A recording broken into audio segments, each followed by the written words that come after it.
Bismillahirrahmanirrahim. Assalamualaikum warahmatullahi taala wabarakatuh. Apa khabar anak-anak semua? Sihat?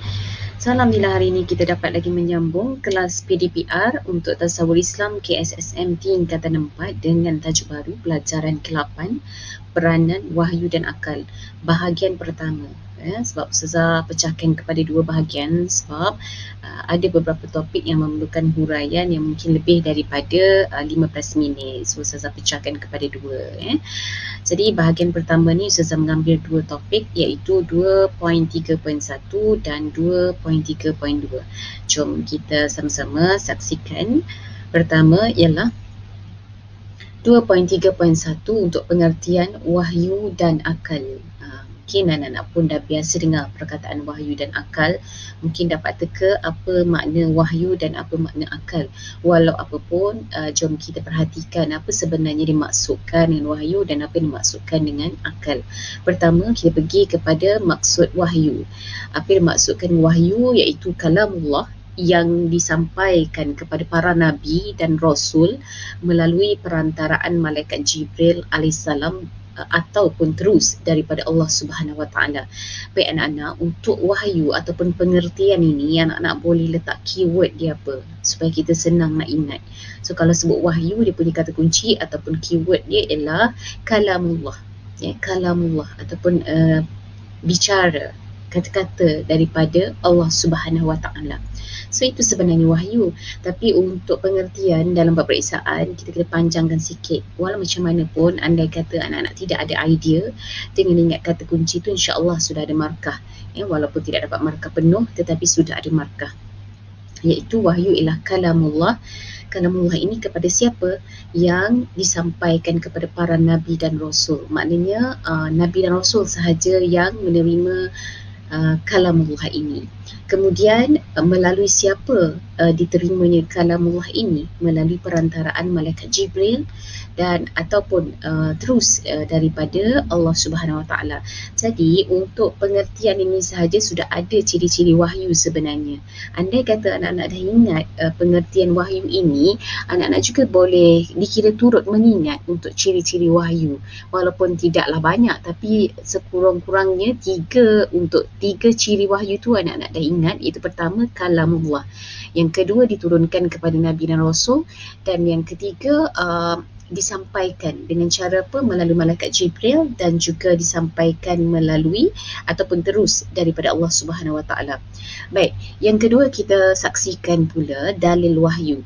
Dalil ini bukti diambil daripada Al-Quran yang menerangkan tentang wahyu ini daripada surah Al-Hijr ayat 9 yang berbunyi A'udzubillahi minasyaitanirrajim. Bismillahirrahmanirrahim. Inna nahnu nazzalna dzikra wa inna lahu lahafizun. Bermaksudnya sesungguhnya kamilah yang menurunkan Al-Quran, iaitu Allah lah yang turunkan Al-Quran, dan pasti kami pula yang memeliharanya.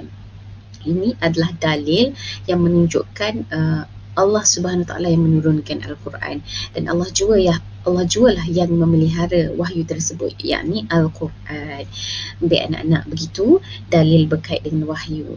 Seterusnya kita sama-sama saksikan macam mana pula ciri-ciri wahyu. Macam mana kita nak kenal itu adalah wahyu. Pertama, pastinya tadi dekat pengertian tadi kita dah sama-sama saksikan pengertian wahyu adalah kalamullah. Kalamullah bermakna dia datang daripada Allah yang kebenarannya adalah mutlak. Apa maksud mutlak? Mutlak ni maknanya tidak boleh dipertikaikan. Dia tidak ada had lah, maknanya tidak boleh dipertikaikan kebenarannya. Memang benar. Memang benar. Kandungannya memang benar datang daripada Allah Subhanahu Wa Taala. Yang kedua diturunkan kepada Nabi dan Rasul. Bermakna bila kita faham diturunkan kepada Nabi dan Rasul, ianya tidak diturunkanlah kepada orang awam macam kita. Okey, yang ketiga, penurunan wahyu adalah melalui beberapa cara. Pertama, melalui perantaraan malaikat Jibril ataupun melalui mimpi yang benar, suara di sebalik tabir ataupun Allah Subhanahu Wa Taala mengilhamkan ke dalam hati Rasulullah sallallahu alaihi wasallam. Jadi itu adalah beberapa ciri wahyu. Juga ada dinyatakan dalam pengertian tadi, iaitu diturunkan melalui perantaraan malaikat Jibril ataupun terus daripada Allah Subhanahu Wa Taala. Yang keempat, kesucian wahyu ini iaitu Al-Quran ini terpelihara sehingga hari kiamat. Ya, maknanya tidak akan ada perubahan oleh kerana wahyu terakhirlah Al-Quran, maka Allah menjanjikan kesucian yang akan terpelihara sehingga hari kiamat. Dan yang kelima, wahyu sudah pun terhenti sebaik sahaja kewafatan Rasulullah sallallahu alaihi wasallam dan tidak akan diturunkan lagi selepas kewafatan Rasulullah. Jadi bila kita faham ciri wahyu ini, kita juga akan turut faham bahawasanya bila ada yang mengatakan seseorang itu mengatakan dia menerima wahyu, maka itu adalah bukan wahyu, kerana wahyu sudah pun terhenti selepas kewafatan Rasulullah sallallahu alaihi wasallam dan wahyu juga tidak diturunkan kepada orang awam. Itu pentingnya kita mengetahui ciri-ciri wahyu. Okey anak-anak. Baik anak-anak, seterusnya kita sama-sama saksikan tajuk seterusnya ialah maksud akal. Ya, tadi kita padankan kan peranan wahyu dan akal, so kita nak tahu maksud wahyu dan apa maksud akal. Okey. Akal adalah keupayaan, kemampuan berfikir. Kemampuan kita berfikir yang Allah kurniakan kepada manusia. Keupayaan dan kemampuan ini Allah kurniakan kepada manusia untuk membezakan manusia tadi dengan haiwan. Sebab haiwan tidak ada akal. Jadi untuk membezakan kita dengan haiwan, Allah kata manusia ini dia ada keupayaan untuk berfikir. Maka itulah akal. Dan salah satu daripada keistimewaan manusia adalah kerana akalnya. Dalil akal ialah dari surah Al-Imran ayat 118 yang berbunyi A'udzubillahi minasyaitonirrajim. Bismillahirrahmanirrahim. Qad bayyana lakumul ayati in kuntum ta'qilun. Apa maksud dia? Sungguh telah kami terangkan kepadamu ayat-ayat kami jika kamu mahu berfikir. Maksudnya dekat sini Allah dah terangkan kepada kita semua tentang ayat-ayat Allah jika kita mahu berfikir. Itu menunjukkan dalil mengenai akal. Ada akal yang diberikan, ada alat untuk berfikir kepada kita manusia. Maka itu merujuk kepada bukti daripada wahyu bahawa akal untuk manusia berfikir. Baik, seterusnya ialah ciri-ciri akal. Yang pertama, akal ini adalah anugerah paling istimewa. Dikurniakan oleh Allah kepada manusia. Tujuan dia adalah untuk manusia berfikir.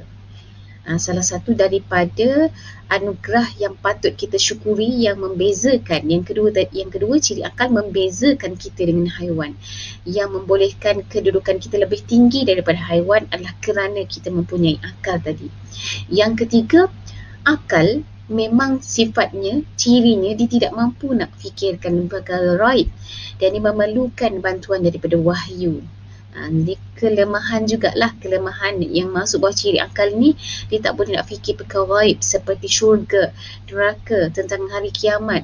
So akal ini boleh membayangkan, boleh fikir hanya dengan bantuan wahyu. Maksudnya dapat gambaran tu melalui bantuan wahyu. Kalau tak, dia memang tak dapat nak fikir. Tak boleh nak bayangkan, tak boleh nak ceritakan macam mana, nak reka-reka tak boleh sebab akal ni memang tak tahu pun pasal perkara raib.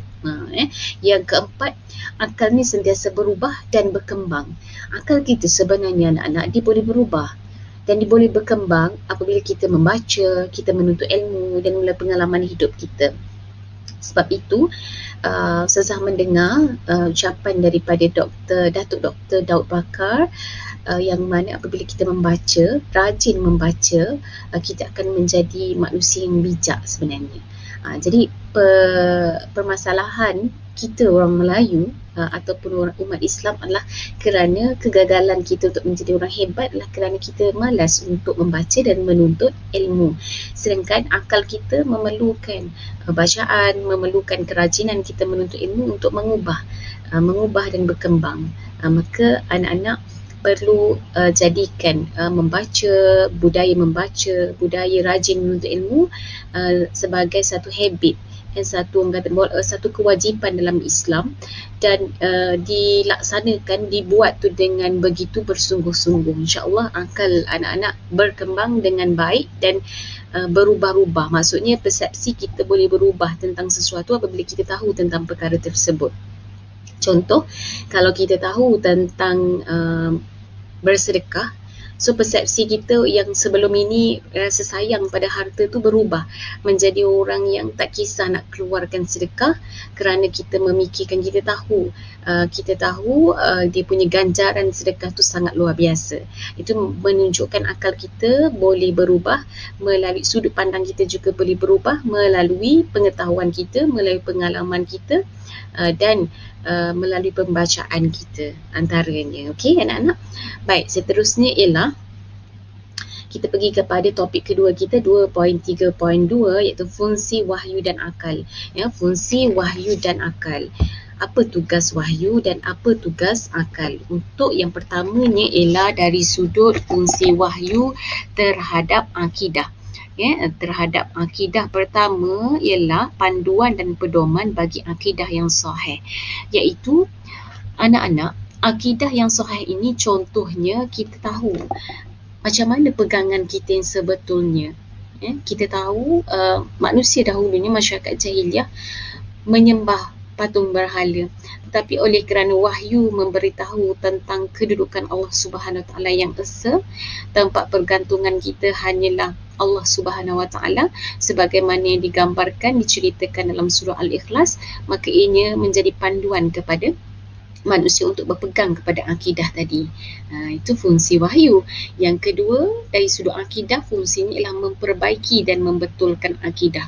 Ya, nak betulkan balik akidah kita yang sebelum ini kita banyak bergantung kepada makhluk. Tapi apabila kita faham konsep akidah, iaitu kebergantungan kita hanya kepada Allah yang satu, maka dia dah dapat betulkan. Kita tidak lagi bergantung kepada makhluk. Semua kita nak minta dengan Allah Subhanahu Wa Taala. Kita tak takut dengan makhluk. Itu contoh wahyu dapat memperbaiki dan membetulkan akidah kita. Okey, yang ketiga, menerang dan menjelaskan perkara gaib. Seperti syurga, neraka dan titian sirat. Itu antaranya lah. Okay? Jadi anak-anak, oleh kerana akal dia tak mampu nak fikir tentang macam mana syurga, macam mana alam kubur. Tengok kubur tapi tak boleh fikir macam mana siksaan alam kubur. Macam mana titian sirat ni digambarkan seperti sehelai rambut.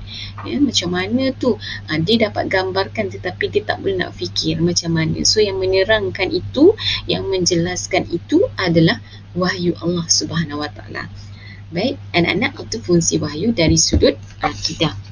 Seterusnya ialah kita sama-sama saksikan fungsi wahyu dari sudut ibadah. Okey, pertama dari sudut ibadahnya ialah sebagai sumber utama syariat Islam. Apa itu syariat Islam? Peraturan-peraturan yang telah digariskan dalam Islam, iaitu macam mana dalam Al-Quran ataupun dalam wahyu diterangkan tentang undang-undang perkahwinan. Macam mana kuasa tolak berada pada lelaki dan berapa bilangan tolak contohnya. Perceraian itu macam mana dibolehkan poligami, berapa bilangan dibenarkan poligami. Itu dari sudut munakahat. Dan yang ketiga dari segi pengharaman, contohlah dari segi pengharaman arak, judi, pengharaman anjing dan babi contohnya kan. Jadi itu semua diterangkan dalam wahyu sebagai sumber utama syariat Islam. Okay. Yang kedua, membimbing dan membetulkan tata cara beribadat. Contohnya kalau kita tengok rukun puasa, macam mana kita puasa, rukun-rukun puasa tu, rukun puasa ada tersenarai dalam surah Al-Baqarah ayat 187, diceritakan, dibimbing kita, dibetulkan tata caranya melalui bantuan wahyu. Saya buat contoh tadi, dari surah Al-Baqarah ayat 187. Begitu juga dengan larangan-larangan semasa haji dalam surah Al-Baqarah ayat 197. Jadi begitu anak-anak, contohlah macam mana wahyu ni dibimbing, dibetulkan tata cara kita dalam beribadat. Dan yang ketiga, ganjaran dan balasan beribadah ditetapkan oleh wahyu. Memang dalam Al-Quran sendiri diberitahu beberapa ganjaran ataupun pahala yang kita dapat, balasan yang kita dapat bila kita melakukan ibadah. Antaranya kalau kita buat keutamaan solat Jumaat, ada dalam surah Jumaat ayat 9. Kemudian keutamaan solat tahajud dalam surah Hud ayat 114. Kita boleh tengok dalam Al-Quran, banyak lagi lah sebenarnya. Itu contoh saja bahawa bentuk-bentuk ganjaran dan balasan yang diberikan oleh wahyu, ditetapkan oleh wahyu, diberitahu kepada kita. Okey, baik. Itu 3 fungsi wahyu, ganjaran dan balasan ada dalam wahyu, bimbing dan betulkan tata cara beribadat, dan juga sebagai sumber utama syariat Islam. Baik, yang ketiga ialah fungsi wahyu dari sudut akhlak. Pertama ialah panduan dalam pembentukan akhlak. Macam mana tu? Contohnya Al-Quran banyak memuji akhlak Rasulullah sallallahu alaihi wasallam. Jadi itu adalah panduan untuk kita. So kalau kita nak berakhlak mulia, kita rujuklah macam mana kita baca sejarah-sejarah Nabi, macam mana akhlak Rasulullah sallallahu alaihi wasallam, macam mana Rasulullah dalam beribadat, macam mana Rasulullah dalam berhubungan dengan orang lain, macam mana Rasulullah dalam ketika melayani isteri. Okey, itu adalah contoh panduan dalam pembentukan akhlak yang mana wahyu sendiri memuji-muji Rasulullah sallallahu alaihi wasallam. Begitu juga panduan macam mana kita berdepan dengan orang lain dalam surah Luqman, surah Al-Hujurat. Yang kedua, menetapkan hukum-hukum praktis yang berkaitan dengan akhlak. Contohnya ada dalam Al-Quran macam mana hukum kita menjawab salam, macam mana kita nak amalkan jawab salam, macam mana kita kena melayan tetamu. Itu antara hukum-hukum praktis yang berkaitan dengan akhlak. Yang ketiga, membimbing masyarakat berinteraksi antara satu sama lain. Kita berhubungan dengan manusia ataupun makhluk yang lain tu macam mana, dengan haiwan macam mana, dengan manusia sesama manusia tu macam mana. Contoh kalau dalam wahyu dia suruh kita bercakap benar, dia suruh kita merendahkan suara, tidak boleh sombong dengan orang lain, tidak boleh berpaling muka, dan wanita dilarang untuk melemah gemalaikan suara. Buat kata lembut-lembut suara apabila berdepan dengan lelaki bukan mahram.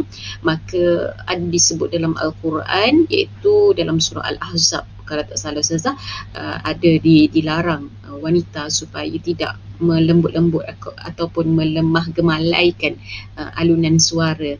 Maka itu adalah contoh macam mana wahyu membimbing masyarakat untuk berinteraksi antara sesama kita.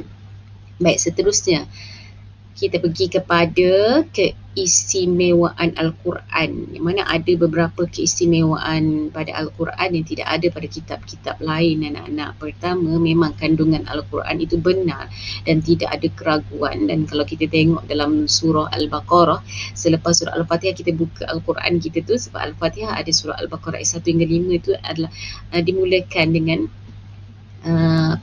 janji Allah Ta'ala, zalikal kitabu la raiba fih hudan lil muttaqin. Maknanya tidak ada keraguan pada kitab ini. So jangan ragulah, semuanya benar belaka.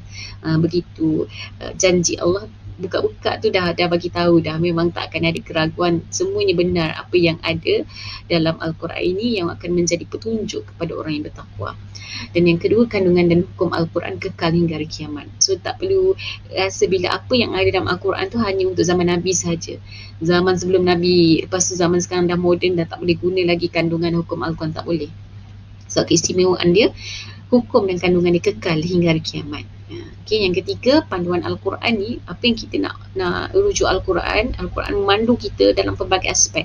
Sama ada bidang akidah, bidang ibadah, bidang akhlak, semua dia ajar kita, dia pandu kita. Okay. Yang ketiga, membaca dan mendengar Al-Quran dikira sebagai ibadah dan mendapat pahala. So kita baca, sehingga kan dalam hadis Nabi, kalau tak silap Ustazah, membaca kalau merangkak-rangkak pun dapat pahala, dapat banyak pahala. Mendengar pun dapat pahala. So itu maknanya kitab Al-Quran adalah kitab yang sangat istimewa, sehingga di amalan baca Al-Quran ini menjadi satu ibadah kepada kita manusia, dan pastinya diganjari pahala oleh Allah Subhanahu Wa Taala. Baik, seterusnya ialah informasi anatomi Al-Quran, apa yang terkandung dalam Al-Quran. Dia ada 114 surah, ada 30 juzuk pengetahuan asas tentang Al-Quran. Yang ada dalam Al-Quran itu sendiri ada 6,236 ayat, dan jumlah surah Makiyah adalah sebanyak 86 surah. Surah Makiyah ni surah yang diturunkan sebelum Nabi berhijrah ke Madinah, dan jumlah surah Madaniyah ialah sebanyak 28 surah sahaja. Jadi surah Makiyah lebih banyak daripada surah Madaniyah. Baik anak-anak, nilai penghayatannya ialah sentiasalah bersyukur kepada Allah Subhanahu Wa Taala yang telah menggunakan wahyu dan akal kepada kita. Kalau Allah bagi akal tapi tak bagi wahyu, jadi tak sempurna juga. Tapi Allah bagi dua-dua pada kita. Akal dibagi, wahyu sebagai membimbing akal juga dibagi. Jadi bersyukur banyak-banyak kepada Allah kerana kita dikurniakan satu anugerah yang sangat besar untuk menjadi panduan dan kebahagiaan kita dunia dan akhirat. Baik, seterusnya ialah ada lagi ke? Okey, fungsi akal. Kita masih lagi belum selesai untuk fungsi akal. Tadi fungsi wahyu. Pertama, akal ini berfungsi sebagai untuk memahami hakikat kebesaran dan kekuasaan Allah Subhanahu Wa Taala. So bila kita ada akal, kita boleh tengoklah macam mana Allah Subhanahu Wa Taala menjadikan matahari, menjadikan alam semesta ini, kan, menjadikan diri kita sendiri. So akal itu menyebabkan kita berfikir yang tiada yang maha besar, maha agung selain daripada Allah Subhanahu Wa Taala, kan? Jadi kalau kita betul-betul menggunakan akal, kita akan dapat merasai dan dapat mengenal Allah Subhanahu Wa Taala. Betapa hebat dan betapa besarnya Allah Subhanahu Wa Taala. Yang kedua, kita dapat memahami dan memikirkan wahyu firman Allah Subhanahu Wa Taala. Dan kita fahamlah bila kita baca, kita kaji apa yang terkandung dalam wahyu, kita faham dan kita fikir. Kita fikirkan apa yang Allah nak bawa. Contoh, kenapa Allah membuat perbandingan orang yang bersedekah kerana riak, menunjuk-nunjuk, seperti debu di atas batu. Debu di atas batu yang apabila terkena hujan, maka debu itu akan hilang. Umpamanya seperti kita bersedekah, kalau kita menunjuk-nunjuk, asalnya benda tu ada, tetapi oleh kerana menunjuk-nunjuk tadi, pahalanya tidak ada. Jadi kita faham benda tu. Tu contoh-contoh amsal dalam Al-Quran yang kalau kita faham, kita fikir, kita akan datang perasaan untuk membuang sifat riak dalam diri kita, dalam apa sahaja amal ibadat kita. Yang ketiga, memahami dan membuktikan kebenaran Islam. Kita faham melalui akal kita. So kalau tak ada akal, kita tak boleh faham Islam tu benarnya kat mana. Kita nak buktikan macam mana bila kita tidak ada akal. So bila kita ada akal, kita dapat buktikan kebenaran Islam. Kenapa Islam ini dikatakan benar? Kenapa Islam ini dikatakan agung? Kenapa Islam ini dikatakan benar-benar agama yang diredai oleh Allah Subhanahu Wa Taala. Semua itu memerlukan akal untuk kita fikir dan untuk kita faham dan untuk kita buktikan kebenaran tersebut. Maka itu adalah antara fungsi akal. Dan kemudian selain daripada itu, ada lagi fungsi akal yang seterusnya ialah kita boleh fikir macam mana cara-cara untuk kita mendekatkan diri kepada Allah. Contohnya kalau kita nak, kita tak ada duit, kan, kita pelajar lagi, kita sekadar murid sekolah, so kita nak bersedekah. So macam mana kita nak fikir kita boleh bersedekah setiap hari? Jadi kita fikir mungkin duit yang kita dapat ada peruntukan. Kalau dapat RM3 ada peruntukan untuk mungkin 50 sen ataupun RM1 untuk kita peruntukkan bagi tujuan sedekah. So kita dah fikir, kita guna akal tu. Kita tak guna tangan kita, kita tak guna jantung kita, buah pinggang kita, tapi kita guna akal untuk kita tentukan macam mana duit ini diperuntukkan, dimanfaatkan. Itu contoh. Okay? Macam mana kita nak tetapkan masa kita boleh qiyam pada waktu malam, qiyamul lail ataupun solat sunat tahajud. Macam mana kita nak tetapkan sehari kita boleh habiskan 5 muka surat baca Al-Quran, ataupun sehari lebih baik lagi kita baca 1 juzuk Al-Quran. Begitu. Yang kedua, dengan akal kita boleh beza perkara yang betul dengan perkara yang sesat. Kita boleh tengok, kita boleh tengok dan kita boleh perhatikan, kita boleh guna akal untuk kita tentukan yang mana yang betul ni sebenarnya dalam satu situasi. Mana yang kita rasa itu lebih benar, maka akal kita sedang menjalankan tugasnya, iaitu sebab sifat akal ni dia boleh beza antara perkara benar dan perkara salah. Tapi dia tidak boleh membezakan kebenaran yang mutlak. Untuk membezakan kebenaran yang mutlak ini, dia mesti berpandukan wahyu juga. Tapi untuk asasnya, akal ini boleh beza antara buruk dengan baik. Dia boleh beza kalau masuk kelas online dengan tak join, saja tak nak masuk sebab lambat lagi sekolah, saja sebab malas. Dia dah boleh beza perkara tu sebenarnya tak bagus. Dia boleh beza kalau TikTok sampai berjam-jam atau main game sampai berjam-jam, dia dah tahu benda tu adalah membazir masa dia. Tapi dia tetap buat juga sebab dia mengikut nafsu dia. Tapi di hakikatnya dia dapat beza benda tu adalah benda yang buruk. Okey. Itu contoh macam mana akal ini membezakan yang benar dengan yang batil. Yang keenam adalah memikirkan kejadian makhluk dan alam. Dia fikir macam mana cahaya terjadi. Bila malam je tak nampak apa-apa pun tanpa cahaya. Contoh dia fikir kan, makhluk, sebab cahaya pun makhluk juga. Macam mana masa ni dia boleh ditentukan 24 jam, macam mana makhluk yang dinamakan masa. Kenapa ada orang boleh peruntukkan banyak benda dalam 24 jam, makhluk Allah ini. Dan diperuntukkan macam mana terjadinya kuku dia, macam mana terjadinya rambut dia, macam mana rambut boleh panjang, macam mana proses penuaan berlaku. So perkara-perkara tersebut difikirkan berkait dengan kebesaran Allah. So kalau dia memandang sesuatu, dia pandang itu dengan penuh kebijaksanaan, dia pandang dengan penuh pemerhatian yang orang kata bukan pandangan yang biasa-biasa. Dia pandang tu adalah mengaitkan, macam mana nak kaitkan kebesaran Allah, nak mengaitkan dia sebagai seorang hamba yang lemah. So itu adalah antara peranan akal, fungsi akal. Maka anak-anak, itu saja rasanya untuk tajuk kita 2 topik ini. So, Alhamdulillah dah selesai bahagian pertama. Terima kasih kerana sudi menonton sehingga ke penghujung video Ustazah. So, jumpa lagi dalam video yang kedua. Itu saja. Bye. Assalamualaikum warahmatullahi wabarakatuh.